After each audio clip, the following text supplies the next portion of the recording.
Okay, good afternoon. My name is Paul Watkiss, and it's a pleasure to facilitate this second plenary session of the high-level expert workshop on adaptation modelling. We are doing extremely well. We have a few little glitches, so that's why we're running a little bit late. But what we have today is a really interesting set of speakers. By now, I hope everyone's attended some sessions and there's no new participants, but just in case, the high-level expert workshop on adaptation modelling is organised by the European Commission, by DG Klima, and it's been organised in collaboration with a consortium led by CMCC and involving Deltares, the Institute of Environmental Studies at IVM, and a few friends. So that's where we are. And what we're trying to do with this workshop and high-level meeting is to take stock on adaptation modelling. So we want to have a look at what we have, but importantly to plan for the future. Because we recognise that during the next decade, and particularly with new EU policy, there's going to be a shift up in adaptation. And so what we want to do is to use this as an opportunity to try and identify the needs for adaptation modelling to deliver that big increase in adaptation. Now, the high-level expert meeting involves a mix of plenary sessions, such as this one. We've also got some public sessions and some tutorials, and I'd really encourage you to link in and join as much as possible because there's some really great information and content.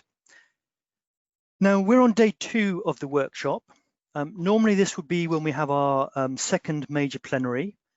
And shortly after we'd had this, normally we'd be wandering around the corner and going for our reception, having a couple of glasses of wine perhaps, enjoying some company, and then going on to a lovely conference dinner. And that was our plan. But obviously that's one of the downsides of virtual meetings.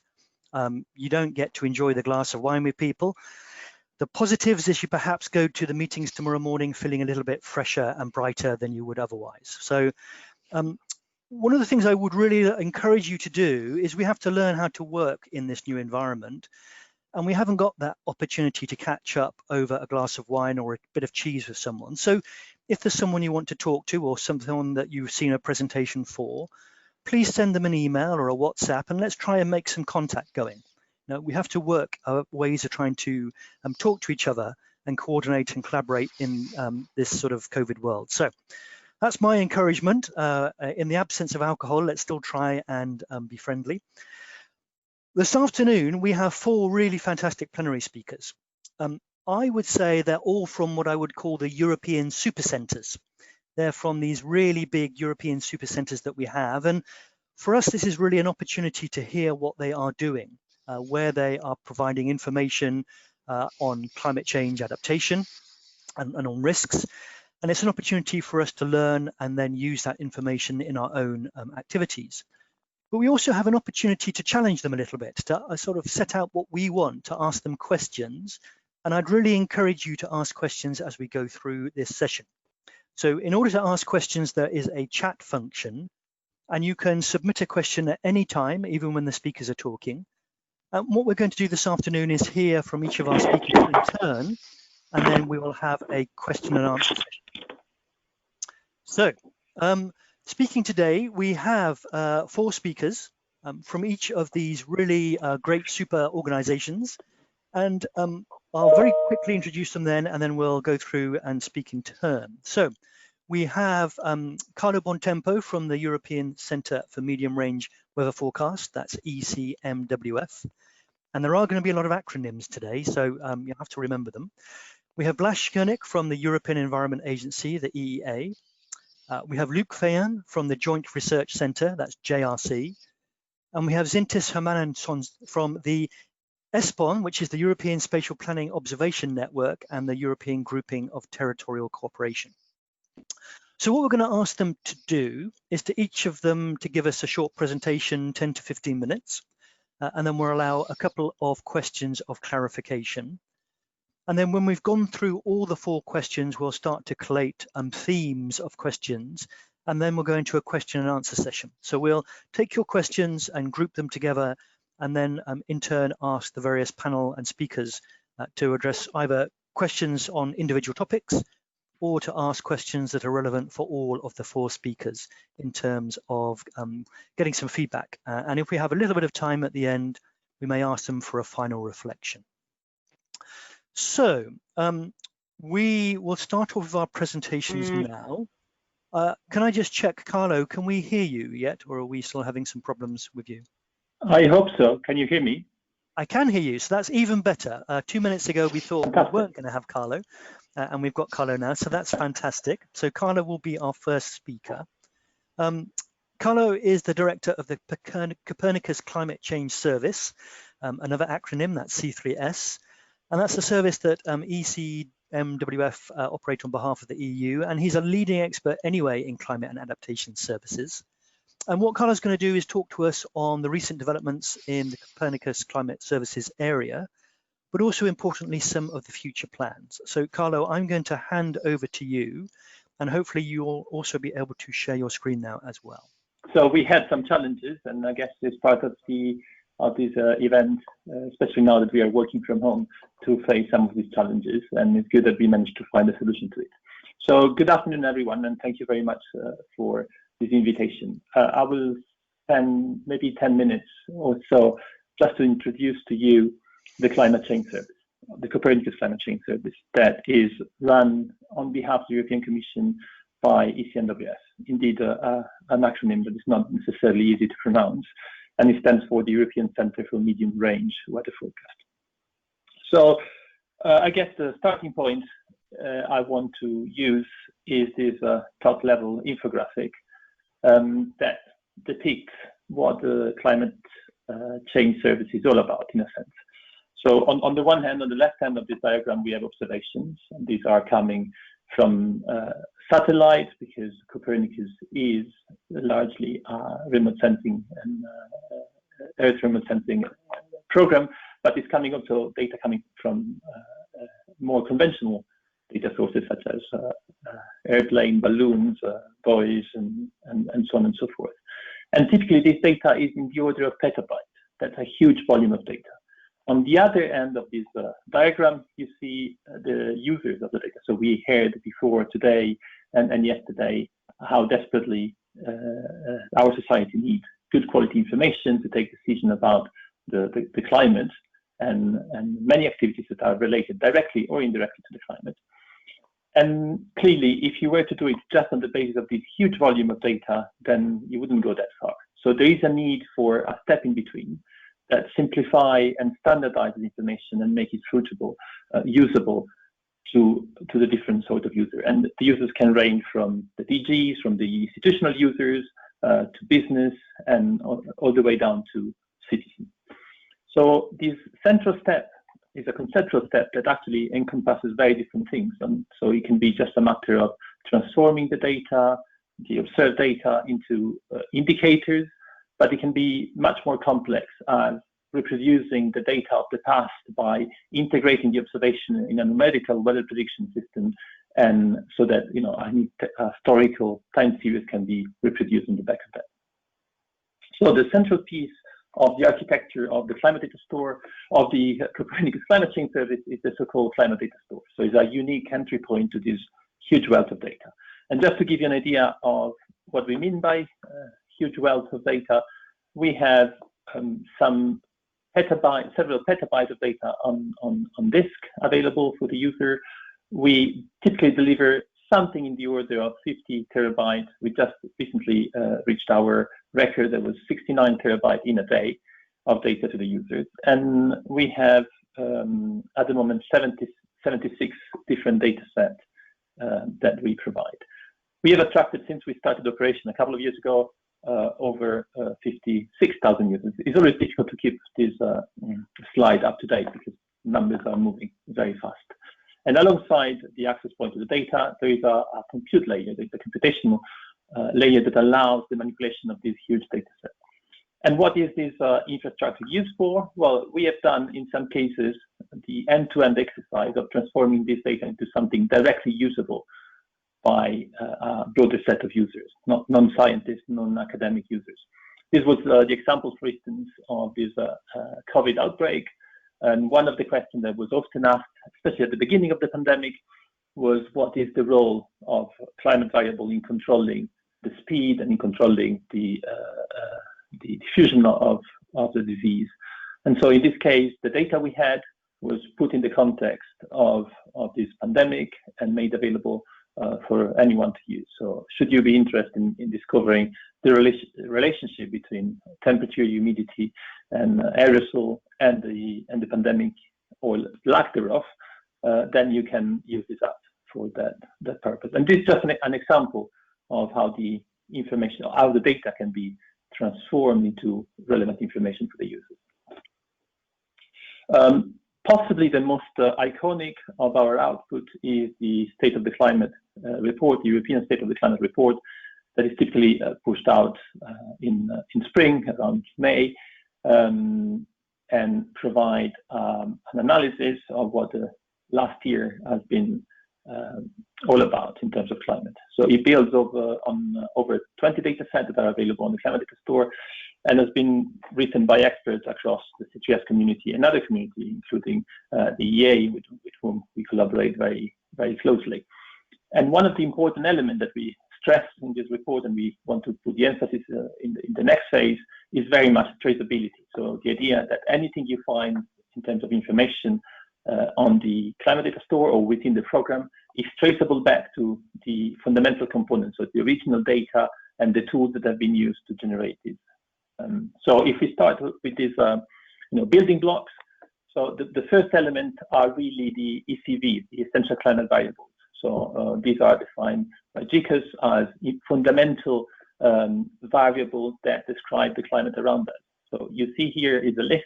22 ECVs are those that we are currently serving, covering the atmosphere, both the physics and the composition, the ocean, the land surface, and the land biosphere. And as you can see in the right-hand side of this slide, it's not an exercise we do in isolation as ECMWF or as CGS. Very much the opposite. We work very closely with the vast community of experts in terms of national med services, research institutions, but also private company in generating these ECVs and making them available in an operational fashion. And operational here is a key word that I probably should have used from the very start, as this is probably the most important concept behind the climate change service. The data per se is not sufficient to drive a service. You need to have the data produced in a standard way on a regular basis, provided with sufficient documentation, metadata, and support if you want the service community to respond and build the services we need.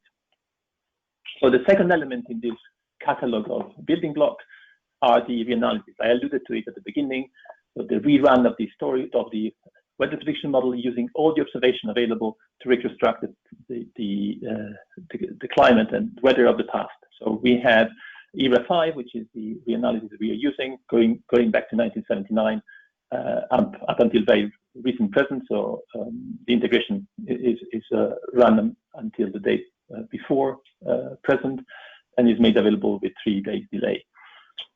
But we also run the back extension going back to 1950s, so having a very long record. And this is essential. If you look at the analysis of our user, it's essential for many of the climate services and climate adaptation studies.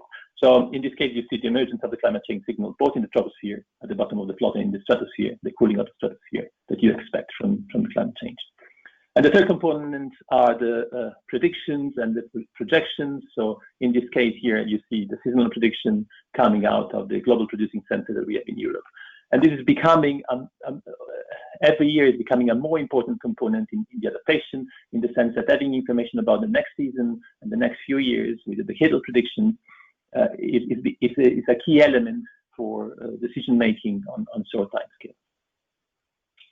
We are also putting an effort in supporting the downstream service development. So as I mentioned before, with the case of COVID, we have done some of these end-to-end service development to show what can be done, what are the potential of this system and the potential of this cloud computing approach, and also to put out there some benchmark of good practice, as well as a set of tools that can be used by others, downstream of us at national level, international level, to develop their own services, to inform their adaptation policies, and so on and so forth. So we have at the moment at least one example for each of the target sectorial area that you see on the right-hand side.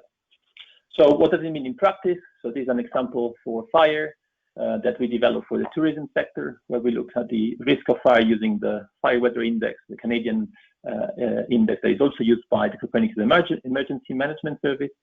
And we put it in the context of the present day climate, but also the projection until the end of the century. So all of this is available in terms of data, but also the code that has been used and can be rerun is also available. So full traceability of these results. So this is an example, and I could use many more of what we are providing.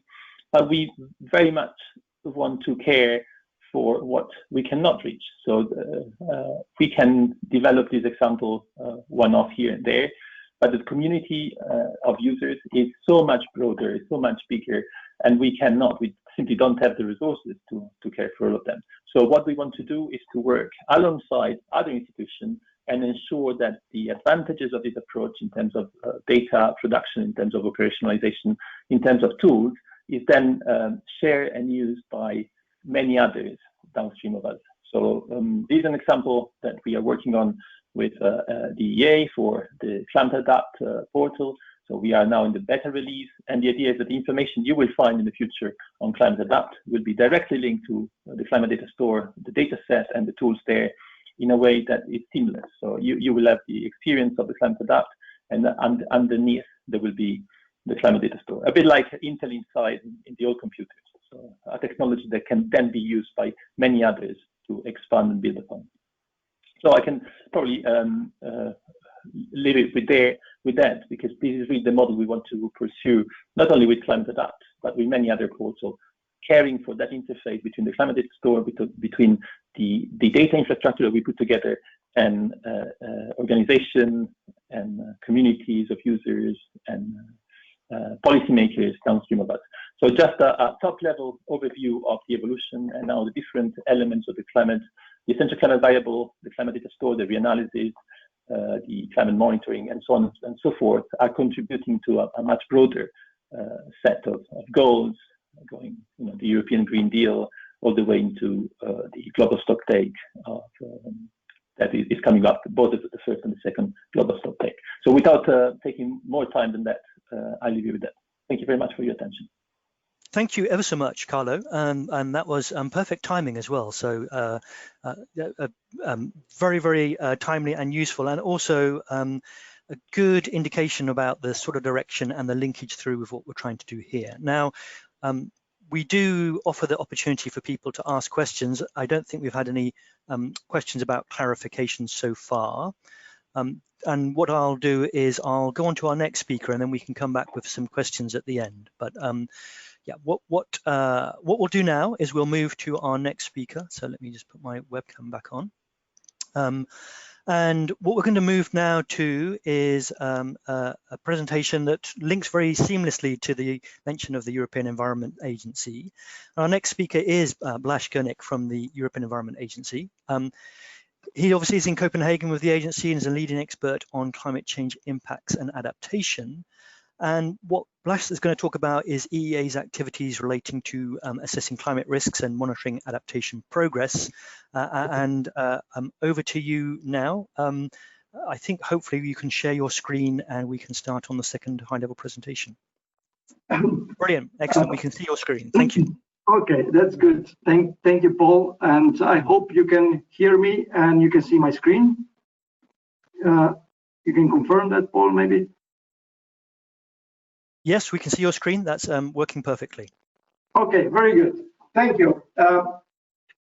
So I will present you, let's say, two aspects, building on Carlo's presentation before on producing data on climate and climate change and climate projection, and moving more into the understanding the climate impacts in understanding climate risk, but also about monitoring the adaptation progress in Europe, which is basically the next step and is building on the data information on climate change, climate impacts, which we are having from different providers, including the Copernicus Climate Change Service.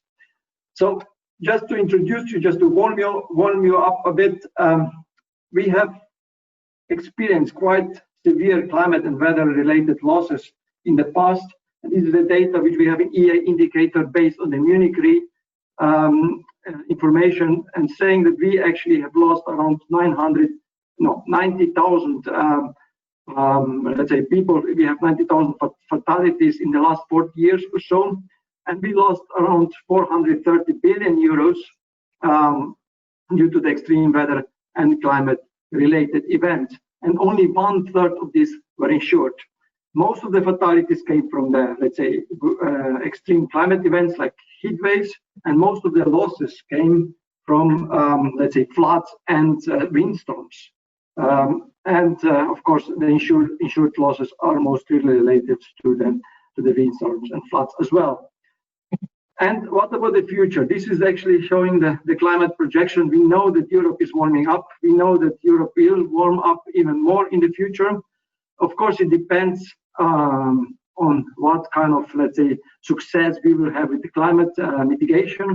And it also depends from seasonality. We know that basically the winters will be much warmer in the northern Europe, and the summers are getting warmer and will be warmer in the southern Europe. And we are expecting something between 3 and 6 degrees of the warming compared to the pre-industrial period in the Europe at the end of this century. It's also it's not only the temperature; it's also the heavy rain. I mentioned before that most of the damages and most of the losses are coming from the, let's say, wind and storm events, including the heavy rain. And we can see that projections are showing that a number of extreme weather rain events will increase in the future, especially in the winter and in the parts of Europe, in the central and eastern Europe. And that's basically related to the, let's say, more extreme storm events which we might experience. Another risk which we are facing are the forest fires, and these are the projection based on the GRC data showing how the forest fires will increase in the future based on 2 different scenarios. Let's say that we are having 2-degree global warming or high emission scenario. So what I wanted to show you that independently from the emission scenario, there are increases foreseen for the specific climate hazards, and that's something which is important for the adaptation. The same goes for the coastal flooding and how the, let's say, European cities are being affected by the coastal floods. We know that if we are not investing any kind of climate adaptation, if we are not protecting the cities, we can experience high number of the coastal flooding events. And here is the slides showing 2, let's say, scenario, one low emission scenario, one high emission scenario based on the IPCC data. And what is worrying, what I want to show you, that even in the low emission scenario, we can see that the extreme coastal flooding, like 1 in 100-year event, might increase in the future by more than 100 times, can go up to 500 times. That means that these kind of events can happen, 1 in 100-year event can happen almost every year. And going into more, let's say, sectoral aspects, this is a slide showing that the agriculture land value based on the climate projections without investing in any adaptation, and also, let's say, incorporating the weather and climate extremes, we can see that this will have effect on the agriculture production. And cascading down means that basically the agricultural land might lose quite a lot of value, especially in the southern Europe, because the agricultural production in some parts of Europe will not be valuable anymore in the future, especially when we are looking at the end of the century. And this is linking into the societal changes. So basically, if we have communities, we have a society or groups of society which are linked to the agriculture production, and depending on the agriculture production can lose their jobs and actually will have to focus on some other economic activities. On the other hand, of course, adaptation is important, and if we are investing in adaptation soon enough, this kind of picture can become a bit different. And that leads me to the adaptation. And I will show you a couple of slides looking into the development of adaptation from a report which we are now publishing. I will mention it at the end.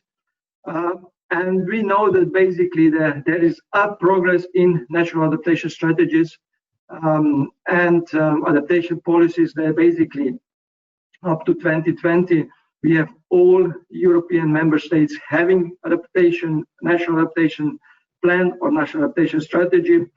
But of course, now we need to go beyond that, not only about counting the numbers, but also going into looking into the implementation and looking what is the progress of the adaptation and what kind of adaptation measures has been introduced.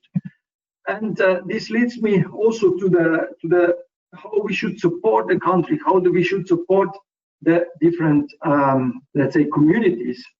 And we know that adaptation is a local, let's say, very much related to what is happening at the local level. And we also need to have a support. There is a cycle in adaptation, which is shown here in the adaptation support tool, which is published in the Climate Adapt. And of course, first steps are mostly looking into the how to prepare adaptation, how to publish national adaptation, but national adaptation strategy and plans. But then we need to also look into the monitoring and of course the evaluation, which is in this adaptation support tool last step, but it's also incorporated, and that's important, and it's an important message coming from the report which EA will publish soon, that adaptation and monitoring evaluation is also incorporated in all of these adaptation steps, which is incorporated in adaptation support tool. It's important to have also very good adaptation indicators, and that's something which we need to focus in the next years to come. We know about the climate change, we know what are the impacts, we understand the trends, we know more or less what will happen in the future, but what is the progress in adaptation? And this can be measured with some kind of metrics. So, and adaptation indicators are one of the, let's say, approaches to do that. Of course, adaptation is not only numbers, it includes also a lot of qualitative information, and that's very difficult sometimes to measure. There's lots of natural adaptation indicators, which are very specific for a specific use. So for the European level, this is very difficult to harmonize.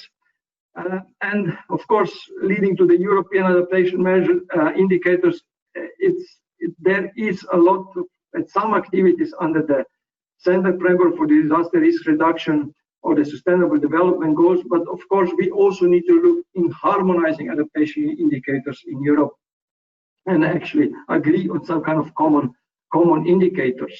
And that's something which is for the, let's say, next years to come to work on that. I mentioned already a report, it's monitor reporting evaluation of adaptation policies. It has been my colleague Walter Bonneville managing inside the EEA, and it's a report which, this is only a teaser, we still need to publish, but it's ready, and it gives quite a lot of inputs and also views on the, let's say, aspects which I have been presenting in before. So what to mention some of the key conclusions, and I hope you can still see my presentation. It's about importance of increased coherence and integration between adaptation and sectoral policies. It's also important to look not only about counting how many countries has national adaptation strategies and plans, but also does it mean that these numbers are leading to increased resilience? What I mentioned before, importance of well-defined monitoring and evaluation can lead to effectiveness, and especially looking into the adaptation policies and practice. already mentioned before, adaptation indicators are key to monitoring the progress, but we need to work more on understanding what are the, let's say, common agreed indicators. And important in this aspect is that basically we have a stakeholder engagement, and we need to also focus in implementation and understanding the outcomes of different adaptation policies and action. And the last but not least point is about evaluating the adaptation policies. Now, I think we have let's say, work a lot in understanding that adaptation is important, that we have adaptation plans and strategy in place, but we need to now evaluate lessons learned and how we go about in the future in improving in a better, even better, let's say, policies, but also looking more into the implementation of the adaptation. And that's all from my side. Thank you for your for listening into my presentation. And if you want to know more about what we do at the EA, please subscribe to our newsletters, but also visit our webpage. Thank you very much. Thank you, Blaz. That was excellent and a really interesting talk. We've got one question of clarification, so if you can just stand there for a little bit longer. And the question is really about the information on Climate Adapt and the availability of that information and it being used by various parties such as insurers, and you know, the potential spillover from that into that information affecting property prices, for example, or affecting the market in some ways, and sort of really a question about blight or about those types of issues. So it's a question about, as we get more data out there and Climate Adapt is used more frequently, it's about the use of information and the implications from that. Yeah, indeed. It's, you know, the Climate Adapt is a tool which is linking to all existing, let's say, information and all existing databases. It's not that we are storing everything in the Climate Adapt, but we are actually providing the tool and the links to the information where the users can get the relevant information needed for the specific assessment. The Climate Adapt has different components, and one of them we are developed together with C3S. What Carlo mentioned before, it's actually giving access to the CDS, which is very important to actually understand what are the key, let's say, aspects of climate, what are the key climate impacts, and having a common baseline across Europe. But then other aspects are going beyond that, also linking to the information which are coming from other sources to actually work more on understanding the risks, on understanding the impacts, but also supporting the different users in preparing the adaptation at various levels. And of course, for being to adopt, to prepare, let's say, policies and also measures and action on adaptation, you need to put together a lot of different sources of the data.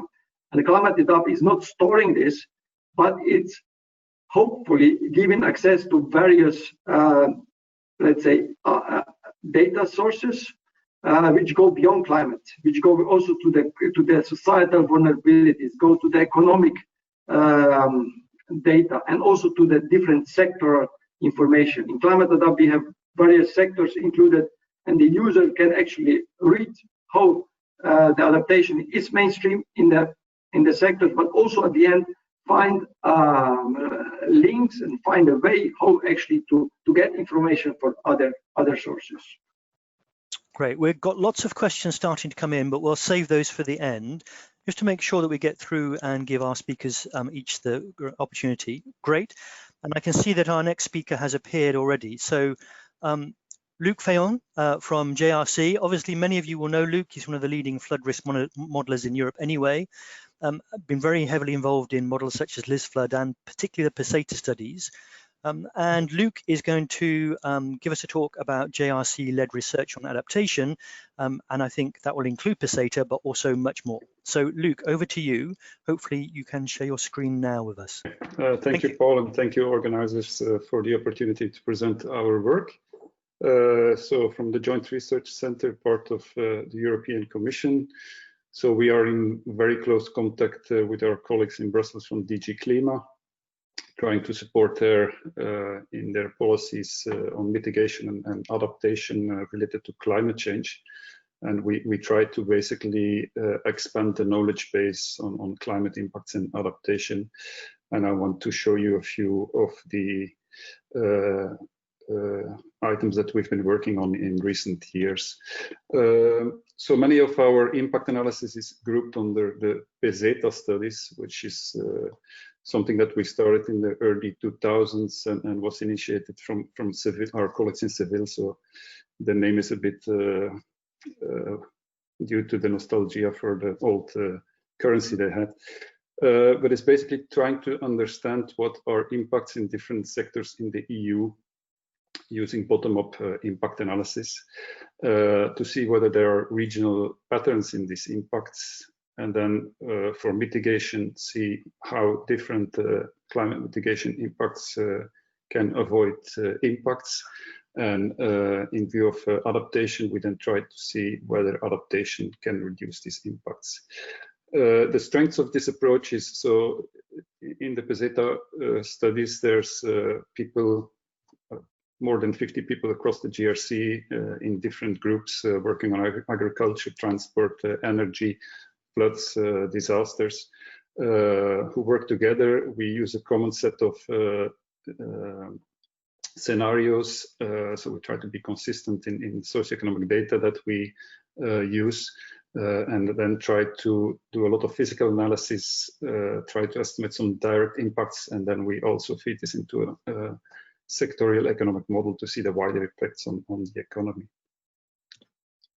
These are the sectors that we cover in PESETA in the last iteration. So it covers, includes agriculture, energy, transports, effect on on people of temperature extremes, wildfires, forest ecosystems, river flooding, windstorms, water resources, alpine tundra, drought, and coastal flooding.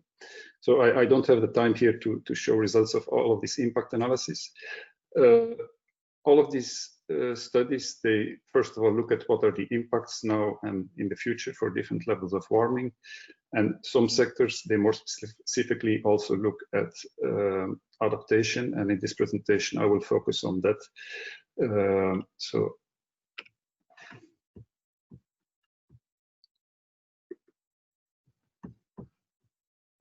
Just a second. Okay, sorry.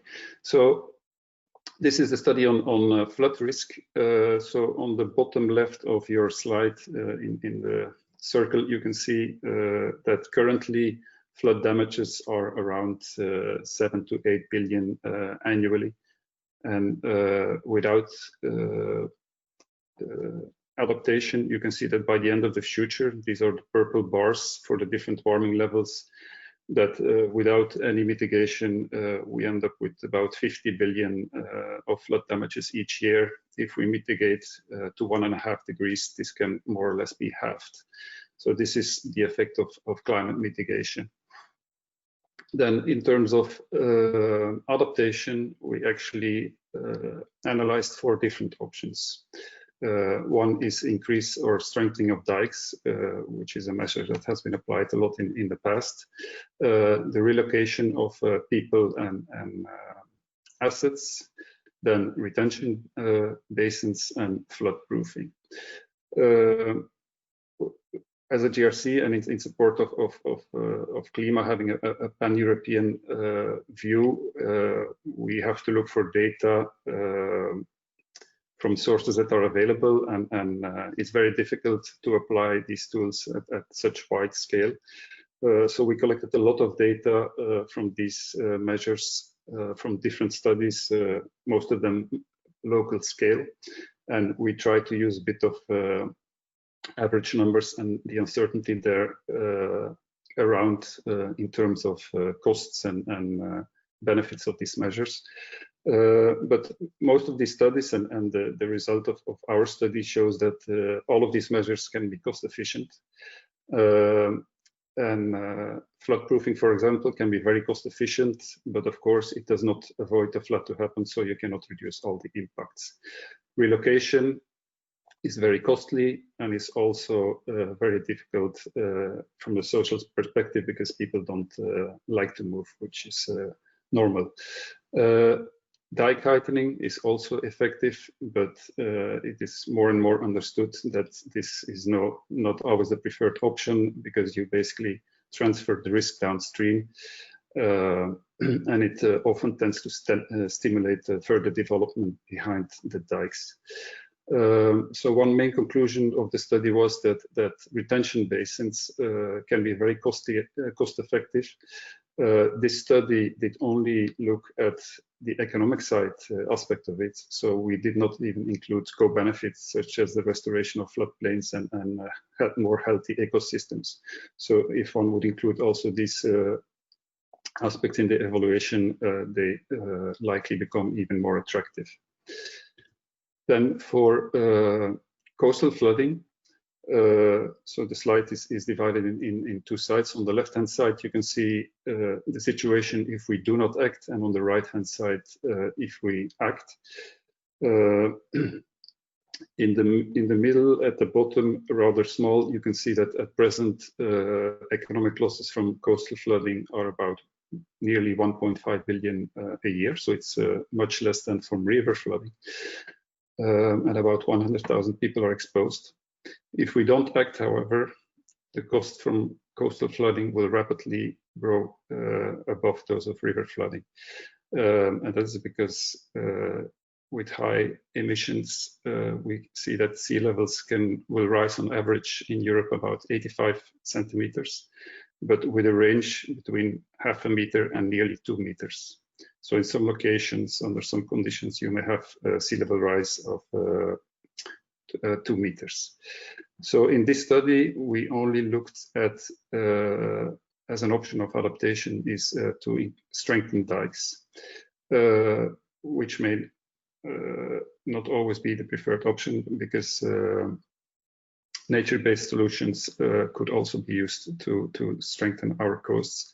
But unfortunately, in very densely populated areas and with very high sea level rise, it will likely be the only option, potentially in combination with nature-based solutions. So then we see that with mitigation on the right-hand side, this is moderate mitigation, so it's the RCP 4.5. And then adapting in coastal stretches where it makes economically sense, we see that we can reduce the damages a lot, so by 95%. If we don't do it, we can have increase of 170 times present economic losses. So this is really huge. So looking at different impacts of climate change, being heavily involved in the PESETA study, the rise of coastal extreme sea levels and consequent potential damages is one of the main future, could be one of the critical impacts in Europe for the future.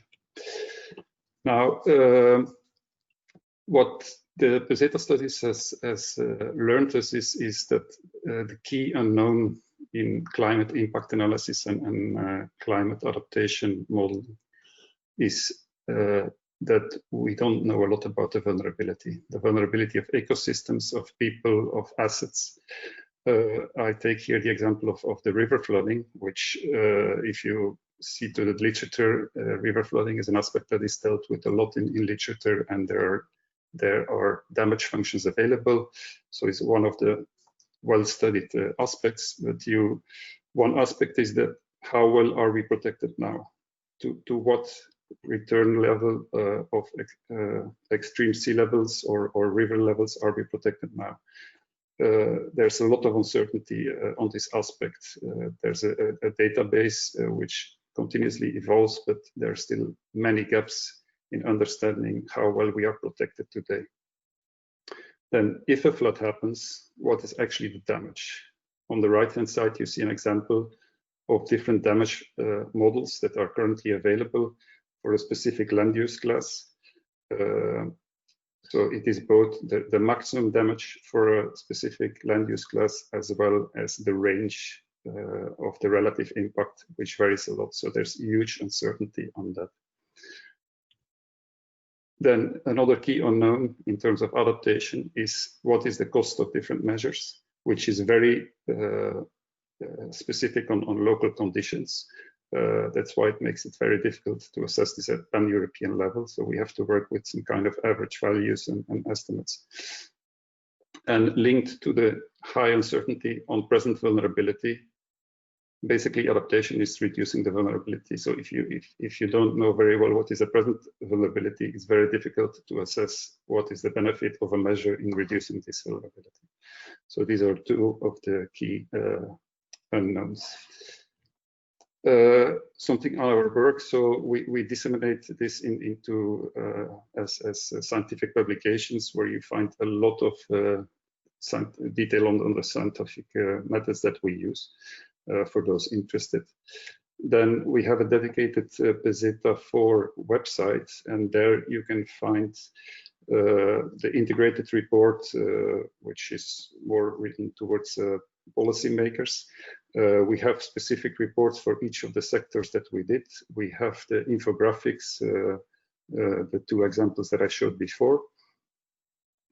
And we also, on 13 October, there will be a video released, so on the International Day of Disaster Risk Reduction of the PESETA project. And there's also science summaries available. Then we are currently also working on disseminating some of the PESETA data on the Risk Data Hub. And for those that don't know the Risk Data Hub, this is a GIS platform for European wild risk data and methodologies, and it is hosted by the Disaster Risk Management Knowledge Center of the European Commission. And it basically tries to facilitate the transmission of EU-wide and national risk-related data in support of the implementation of the EU Civil Protection Mechanism by the member states. So we are now working on actually integrating the PESETA results in this platform. Then, in addition to the PESETA work, so the specific modeling on climate impacts and adaptation, I would also like to mention that the GRC is heavily involved in Copernicus, and more specifically in the emergency management services, so which is one of the other services in addition to the C3S, for example, as discussed before. And basically, the GRC is there working on systems that help on providing information at all stages of the disaster risk management cycle. So before, during, and after a disaster happens. So many of you have probably heard about the European Forest Fire Information System. We have the European and Global Drought Observatory. We have a European Global Flood and Flood Awareness System. And then we also have rapid mapping during the emergency and risk and recovery mapping after the emergency. Here is a link to all of these systems and projects that I have discussed. For those interested, you can find a lot of information there. And to conclude, I would just like to thank thank you in the name of all my colleagues. Thank you, Luc. That's an extremely, I know you've got an enormous amount of material in PESETA, and you've given us a real flavor of that. We've got a couple of quick questions. I think maybe the first one is just to say, I mean, I know you're on PESETA 4, and hopefully by the time you retire, you'll be on PESETA 8 or something. But have you got any sort of reflections on where the gaps are? Because we have, I think we're now starting to get, although I know you've highlighted the uncertainty, but are there still really big gaps that we're not addressing in our impact and adaptation modeling, perhaps, that we need to sort of really focus on in the future? Yeah, so first of all, I would like to say that that was the last PESETA iteration. We're going to change the name to ECRA, which is European Climate Risk Assessment. Okay. But we continue the work. So as I mentioned in the presentation, a key unknown is the vulnerability. So vulnerability of people, of ecosystems, and of assets. What we have not addressed properly or to a large extent in PESETA is impacts on people, human impacts. So we have looked a bit at mortality from climate, from weather extremes, temperature extremes. But there's a lot of many other impacts on human health, and I think that actually, if we are able to better quantify and communicate impacts of people, that this is a very strong message to people to actually act in terms of climate change, if they also know the impact on people. Then another aspect which we need to do more work on is impacts on ecosystems and quantifying actually the value of ecosystems. So trying to not only look how much forest is lost, but also what this means in economic terms. So these are some of the sectors that we need to still work on. Tipping points. Yep. Also, we have always presented impacts in terms of expected annual losses. What COVID now has learned us is that we should maybe try to present it also in what would be the impact if we have one of these catastrophes, climate catastrophes happening. So this is also something we will work on. No, that's really informative. We've got more questions coming in, but we'll save those for the end. What I would like to do now is ask our last speaker if they are available and online.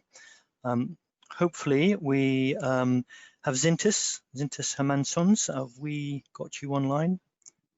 Ah, brilliant, I can see you. In a minute, you should be able to share your screen with us. And I can introduce you briefly while you get that ready. So Zintis is from the ESPON European Group of Territorial Cooperation. He's an expert in evidence-based policy and its role in decision-making in public administration, and he's got a very long track record in looking at those aspects with respect to European research projects. Now, Zintis is going to give us a run-through of climate change adaptation modelling in ESPON, I believe. And hopefully we're just about to see your screen. I'll drop out, but I'll stay on just to confirm we can see things. Okay, that's all working fine. So if you would like to start, Zintis, over to you. Okay, thanks, Paul. Good evening to everyone. And the idea is to talk about what ESPON has done in terms of climate adaptation and climate adaptation modeling.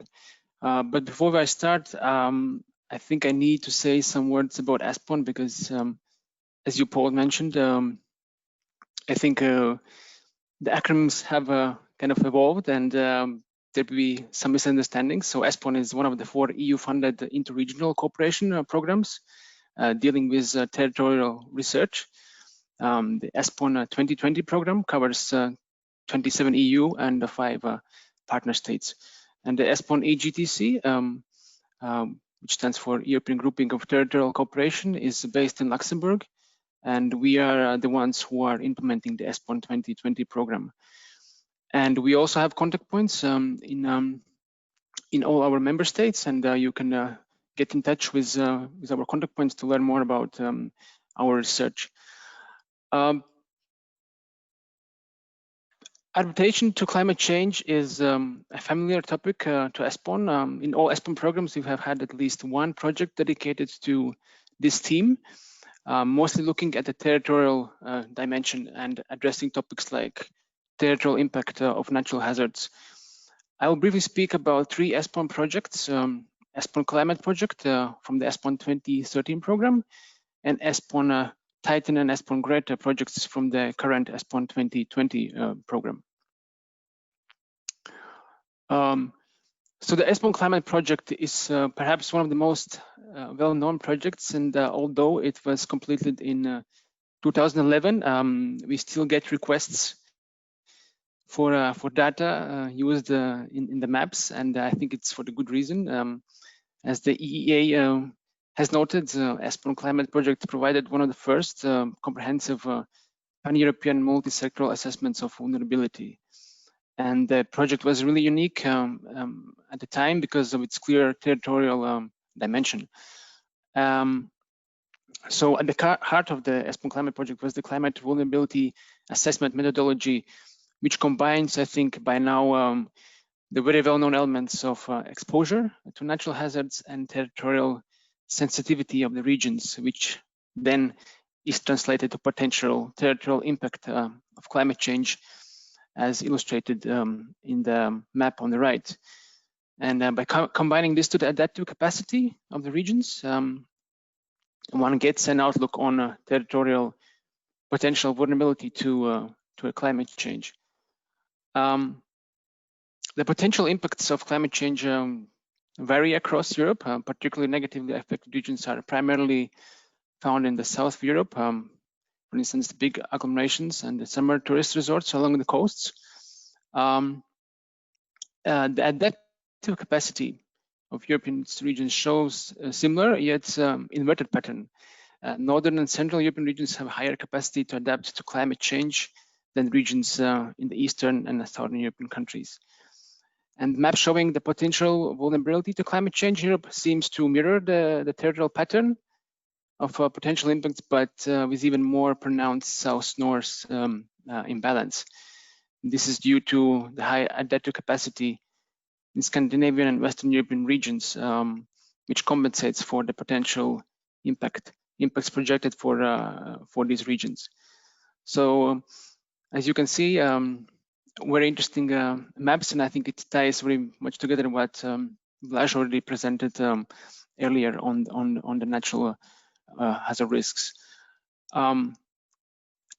Now about the ESPON Titan project, which stands for Territorial Impacts of Natural Disasters. It's a current project running now, and it's going to be completed next year in April.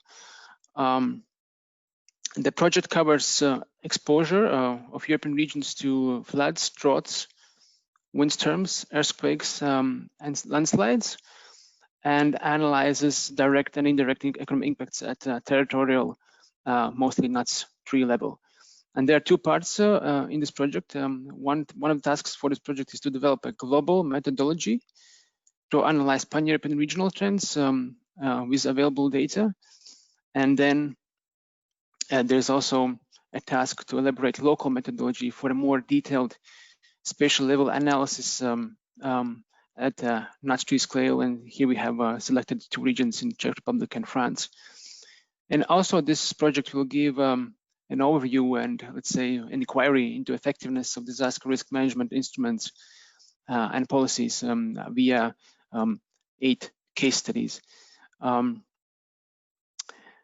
bit more about the methodology of the ESPON Titan project. The project has a very strong focus on economic impacts of natural disasters, and according to the methodology, the project will address direct economic impacts and also indirect economic impacts. And this obviously will reveal some territorial patterns and territorial vulnerability, where the project will look at good practices and spatial planning, DDR and CCS strategies on how to address this. And the project also has elaborated some maps. For now, these are just preliminary results, and here you can see preliminary aggregated natural hazard map. Here, one needs to take into account that the weighting of the aggregated hazards is based on the economic damage caused during the period of 1981-2010. And this is not based on let's say, expert voting, expert opinions. And if we look at this period, then floods and storms have contributed to nearly 69% of all damages, followed by droughts and earthquakes, responsible for just over 30% of damages. And this also, I think, reflects in the territorial patterns you can see in the map.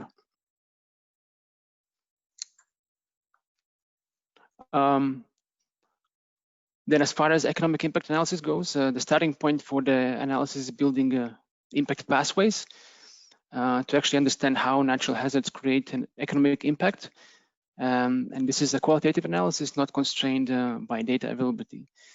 For the direct economic impact damage, distribution matrices are built to dispute the total losses across 5 capital stocks. This is more, let's say, more or less straightforward exercise. The real challenge is the indirect economic impacts, and these are going to be calculated through economic modeling and then translated into loss of economic outputs and regional incomes. And then the territorial impact will be a more, let's say, nuanced analysis of both direct and indirect impacts, and especially when it comes to the local methodology, where it can be seen more clearly. And here as well, we have preliminary results of the economic impact analysis, and also I must note that this is still a draft, but here in an example, you can see the economic damage due to natural hazard events, floods, droughts, windstorms, and earthquakes in proportion of the total NUTS 3 GVA. And you can see that in Central Europe, Italy, and the UK, the damages are higher than in other regions. Then the other project, which actually was completed recently, is ESPON Greater project. This project is about green infrastructure, enhancing biodiversity and economic and ecosystem services for territorial development. The multifunctional character of green infrastructure elements provides obviously a range of benefits by means of variety of ecosystem services. Now, how this is related to adaptation to climate change? For instance, green infrastructure can contribute to regulate temperatures and thereby help mitigate the urban heat island effects. And so there are a lot of environmental benefits due to green infrastructure. So what the project did, and the project mapped the potential green infrastructure areas, also evaluated the ability of green infrastructure to serve different policy objectives, and one of these policy objectives was also the climate change. And then also the project tried to answer how and to what extent ecosystem services of each green infrastructure component can support specific policies. So as you can see, this was a project which addressed many topics, and the climate change was only one of them. But here I have one map as an example how it's tied to the climate, to the adaptation to climate change. And here is a map. Is presented the semi-quantitative balance between supply and demand of flood protection, quantified by taking into account flood hazards and the water retention index. And in the project, there are other examples how green infrastructure can help in adapting to climate change, but I won't go into detail today. This is shortly it. Thank you very much. And here I put some links which you can use to access the projects I mentioned in my presentation. And back to you, Paul. Thank you very much. That was again another excellent presentation and brings us to the end of the presentations very nicely. I'm from the UK, so I was a bit surprised that we were quite as red on your maps, and a bit worried, especially for those of my colleagues in Scotland, which looked extraordinarily red. But we do have one question of clarification. We were asked if you could give us some more details on where the results from the maps were available, and particularly the results on adaptive capacity. So I don't know if that's on that last slide that you had, or you can point us in a certain direction. Okay, is the question about the ESPON climate project, I suppose? I think it's about the maps that you showed, and particularly the maps on adaptive capacity, where we can get okay, yeah. So we do have these maps available, and also obviously the data behind the maps. And what I showed you was the outcome of the original project, which was completed in 2011. But we also had some updates of these maps, and which were done in 2013 and 2014. And this data is obviously also available, perhaps not so easily accessible via our database, but if you get in touch with us, certainly we can provide this data. Yes, and one other point of clarification, and then we'll go into the question and answer session, and it's really about the definition of vulnerability and the fact that the definition of vulnerability has changed, and the interpretation of that, and whether you yourselves want to sort of update those previous maps and look at different definitions, and sort of I suppose this is in relation to IPCC definitions, how you might change that in the future going forward. If I may, I could leave this question for the discussion, because also I know that in the participants we have my colleagues who joined and watching this, and they could also help me in answering this question, because I'm obviously not alone in this. So if you can maybe postpone this for the discussion phase, if that's okay with you. No, that's fine. That's fine. Can I just check with the technical people if we've got everybody linked up, and if we've got Carlo in particular, because I know Carlo said his microphone had gone. No, I'm here. Oh, okay, because it's a fantastic excuse to give your presentation and then say the microphone's gone as the question. So, Yeah. Carlo, can I start with you, because we didn't ask you a question at the time, but lots came through afterwards. And then we'll start to move to the panel and take stock of some of the questions. So there was a set of questions, Carlo, really around what you presented and how then it gets developed in terms of making it perhaps more accessible, but also who would develop it. So I think there was a question about whether that would be you or others.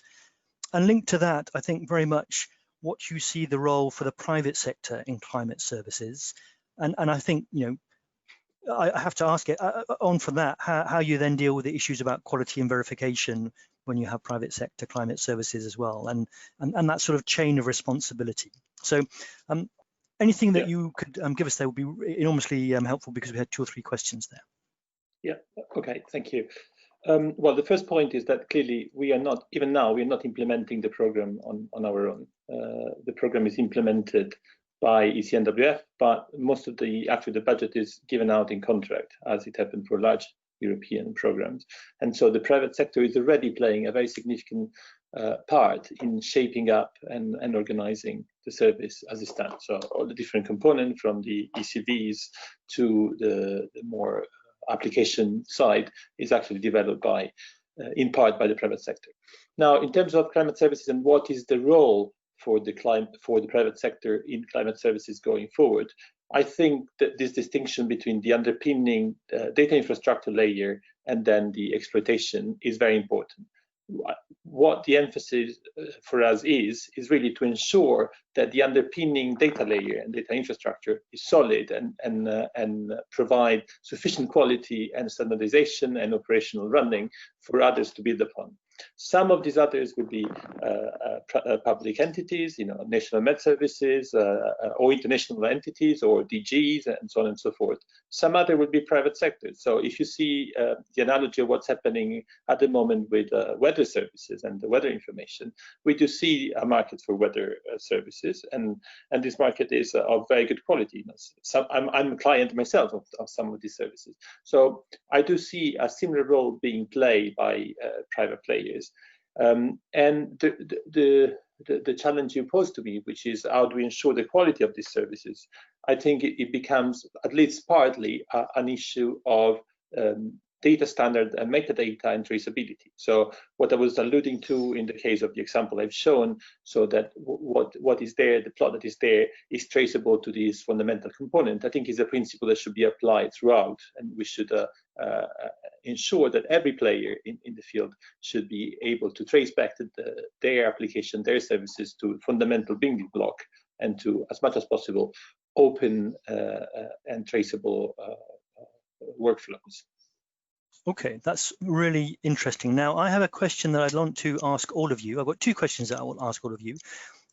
The second one is about social economics, but before we get to that, we got a question really about the evolution from what was Eurocordex through to the CDS and Copernicus. And quite how that's going to go across and influence each of you. So I suppose it's particularly of relevance for Luke and for Blaz, but also for Zintis for your studies as well. But Carlo, it's kind of related to you. So if I start with Carlo and then go in the order that we had the speakers, just to sort of give us a view about that transition from Eurocordex to this sort of Copernicus and CDS world. Well, for me, the transition is really the transition towards the operationalization. So in this case, it's Eurocordex. In other cases, is satellite information, or it can be reanalysis.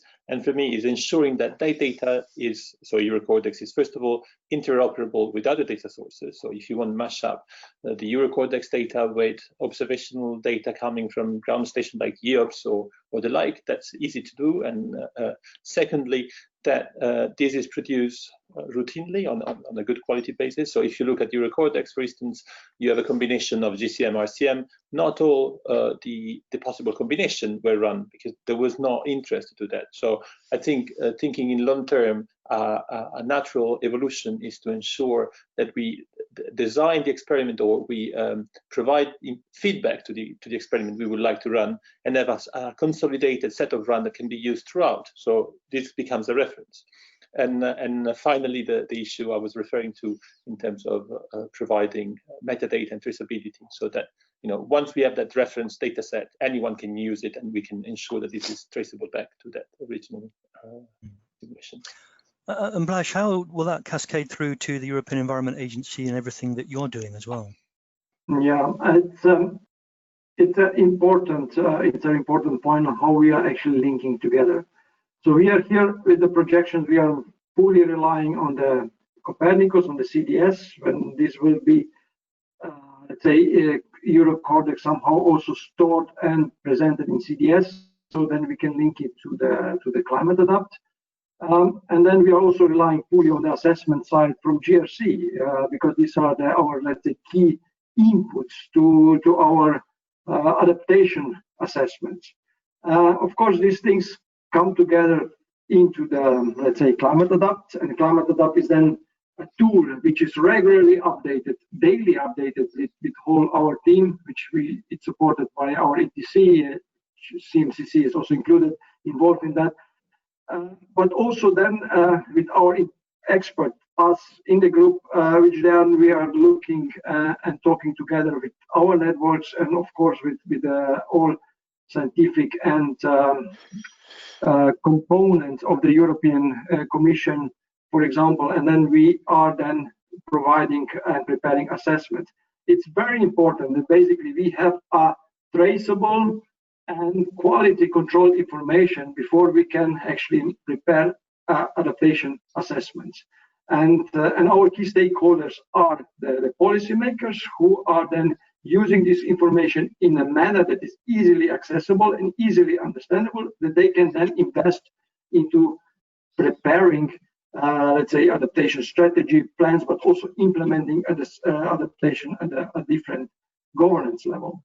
So basically, this stream is pretty clear, actually, coming from, let's say, more scientific information into the policy relevant, sometimes a bit more simplified information, but correct, and also quality controlled. Okay, thank you. And then Luke, in terms of JRC, is there anything to add there? Oh, you're on mute, I'm afraid. Yes. Sorry. So I can just add that we as GRC, we do not produce any climate data ourselves, but we are heavy users, both in terms of our emergency management services that rely on observations and short-term forecasts by ECMWF, as well as the long-term projections where we have been using heavily the Eurocordex ones and the ones that will be developed afterwards.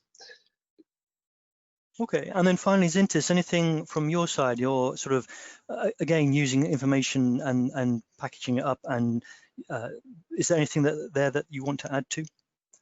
Yeah, Paul, can I bring in Efren Afelio from Technalia? You want to phone a friend? No, it's that's allowed. because Efren is one of the leading, researchers behind the ESPON climate project, so he can give you a more, detailed and more scientific answer to this. Efren? Yes,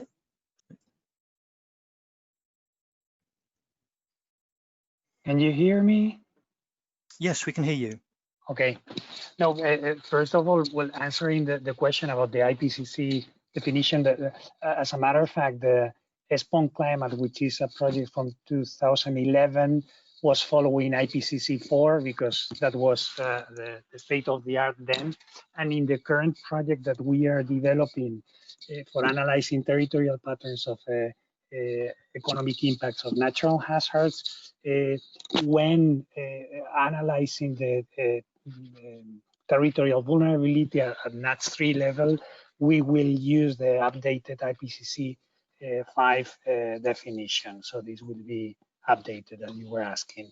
In relation to the use of data, I think that what ESPON is doing is mainly bringing in and interpreting data sources from IRC, from Copernicus, and as a matter of fact, in this new project of economic impacts, we are using both data sources in order to better understand territorial patterns of the issues we are talking about, and also with the intention of developing policy recommendations which could help regional authorities at regional level developing integrated territorial development policies which could better articulate climate adaptation and disaster risk management. And that could be the ultimate goal of this type of projects with the maps generated, etc., which in the end, what we are doing is reinterpreting existing data from these sources. Excellent, thank you. So the next question I want to ask is really relates to the social economics. So what I found really interesting about everything that you have said as a group is on this sort of integration across the sort of European organizations and this integration of data. And it seems to me that on the hazard side, and even extending from hazards through to future climate change, we're getting close to sort of a harmonization. I think the question then starts to say, as we all know, it's just as important in terms of impacts to consider what means, well, the driver of social economics. And I suppose the question is, are we looking at a sort of similar standardization on social economic scenarios?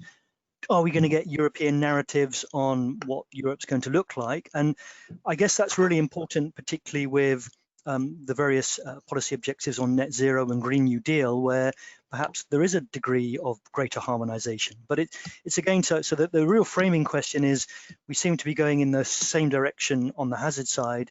Are we doing the same on the social economics, and are there any issues there that are worth highlighting? And again, if I go through the same order, so if I start with you, Carlo, anything there that you think is worth adding as well, and then I'll go to Blaz, Luke, and then Zintis.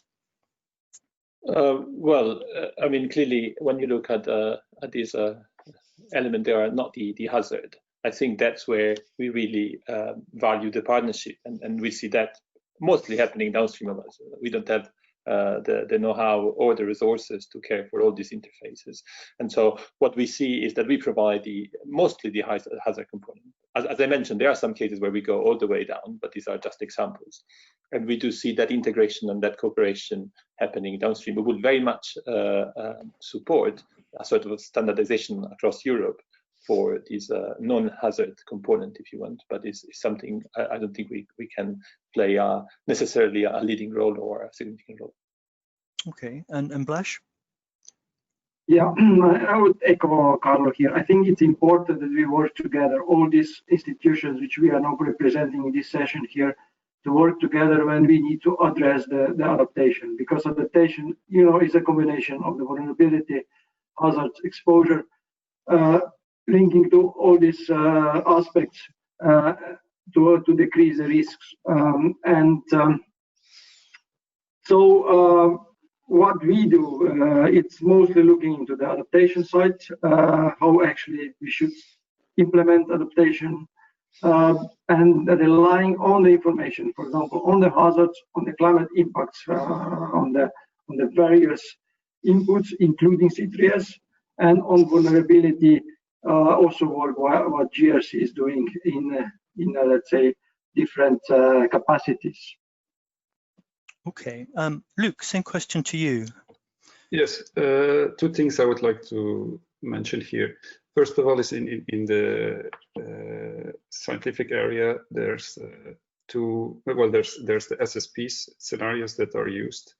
And what you see happening now is that initially this was just country GDP, country population. So you see an increase in spatial resolution, population gridded projections, same for GDP regionalized, and also derived socioeconomic variables other than GDP and population. So that is one thing. So there's ongoing research there, which is always improving these projections. Then from the EU side, so if you go through the PESETA reports, you can see that for some impact analysis where socioeconomics matter, we actually use EU projections. So the European Commission provides projections of population and budgets and employment every so many years. So there was an iteration in 2015. It's called the Aging Report Projections. So from ECFIN, DG ECFIN of the European Commission. And there's now a new iteration of 2018. And colleagues in the GRC, what they actually try to do is to downscale this to smaller scale. For example, we have population projections at 100 by 100 meter. We have land use projections at 100 by 100 meter. These projections, they don't go up to 2100. So the 2015 ones were up to 2060. I think now the 2018 up to 2070. So in PESETA 4, we opted to use those rather than the SSPs because they are more coherent with EU policies. And I guess now with the Green Deal and all that, if that goes down to changing policies, then in an update, this will all be included. So there's also work ongoing with that.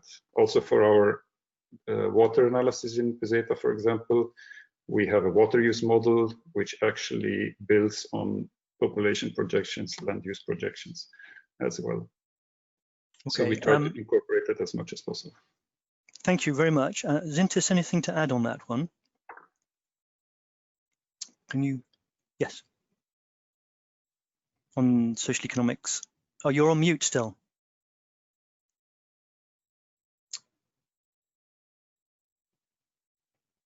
Do you want to try again? Have we unmuted you, or have you unmuted yourself? Is it us? Oh, we may have. Maybe that's the penalty that you pay for asking a colleague to come in. Okay. Well, I'm not sure if I get that. I mean, I'm just going to use Chairman's prerogative here as well a little bit and say, one of the things that I think cuts across all of this is, as you said, you're starting to use European views of the world rather than the SSPs. But one thing we've never really cracked yet is actually diving down and seeing how countries are already adapting, or even how Europe is adapting, and focusing that and reanalyzing that. And one of the things I know from being in some of the national risk assessments is we're starting to see now that with more and more local adaptation, we have these sort of two different worlds between the theoretical world of risks as projected by the models, and then what countries are already doing. And to some extent, one of the challenges we're going to have to do over the next 10 years is sort of catch up. As we recognize that countries are doing more, we're going to have to get that adaptation information and feed it into our adaptation models. And that will be partly ex ante, but there'll also be some increasing amounts of ex post information. Zintis. Paul? Yes, yes. So, yes, I'm back. Sorry for this. I want to mention that the ESPON Titan project is I think a good example to address your previous question, because the way we designed the project was that the idea was to develop a sort of a global methodology where you can use available data at the pan-European scale, and obviously from some of the institutions represented today. But then we realized that, of course, when it comes to impact analysis, the local governments and regional governments hold a more detailed data. So there's a need for some kind of local methodology which captures better the impacts at the spatial scale. So I mean that's one way how to go about it. And we have some case studies in the project, and then hopefully they will reveal a much better picture when it comes to territorial impacts. Great, thank you. Okay, we've reached the end of our time. What I'd like to do is really just thank all of the 4 speakers. I mean, that was some really informative discussion and presentations, and I'm amazed at what Europe does, really, and particularly saddened to be leaving. But it's an amazing amount of information that we're going forward with, which I think will be really informative for the next tranche of the EU adaptation strategy. So thank you to the speakers. I'd also just like to say thank you to the organisers. I'm amazed that things have, I'm not amazed, but I'm pleased that things have worked so well. And you wouldn't really know, I don't think we've really lost anything from being in the room. And the final thing I'd like to say is just thank you to all our participants. I wish we were able to go now and go down the corner and get a glass of wine or a glass of orange juice in the reception. We can't do that, unfortunately. We'll have to wait till the next time. But please pretend that you can do that. And as I've said, take this as an opportunity to reconnect with people during this time. Thank you very much. And please join us again tomorrow when we'll have the final plenary, but also lots of other opportunities around tutorials and public sessions. So thank you again. Goodbye, and we'll hopefully see you all tomorrow. Thank you. Bye-bye. Thank you. Thank you. Bye-bye. Thanks.